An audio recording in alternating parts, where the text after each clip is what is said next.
Okay, so what if I want my character to face the direction that he's pointing? So, like, if I want to make a tank, or if I want to make a Indiana Jones, and I want him to look the direction he's going. Right now, I have a circle, so it doesn't really matter. But I'm going to kind of put a pointer on it. So I'm going to zoom in a little bit tighter, so you can see what's going on.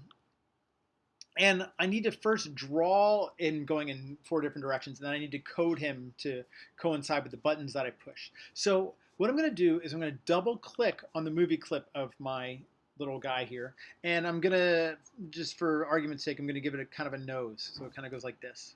And so this is the direction he's going to be going. So right now this is up.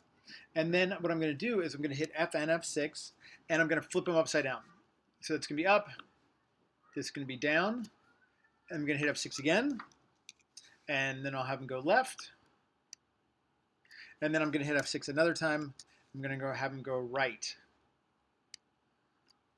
Now, for the particular code we're going to be using, what I'm going to do is I'm going to put a layer on top. I'm going to use what's called frame labels, because I can't remember what frame 3 was and what frame 5 was, so I'm going to use a frame label. So on frame 1, he's facing up. So a frame label works like this. If I click on the frame, over here you'll see where it says label and it says name. So I'm just going to simply call it up. Then I'm going to go to frame 2, and you'll see a little tiny flag appears. I'm going to hit F6, and I'm going to call this one, well, it's facing down, so I'm going to call it down. Then I'm going to go to frame 3. I'm going to hit F6, and then see it's facing left, so I'm going to call this one left. And you see these little tiny triangles, these red flags appear, which tell me that they're labeled.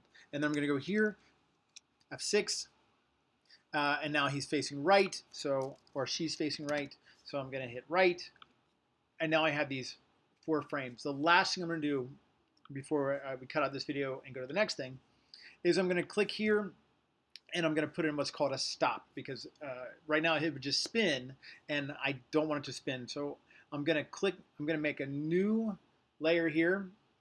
I'm going to click on the very first frame, and I'm going to put in a stop. S-T-O-P, Shift 9, Shift 0. And then we'll go on to the next video.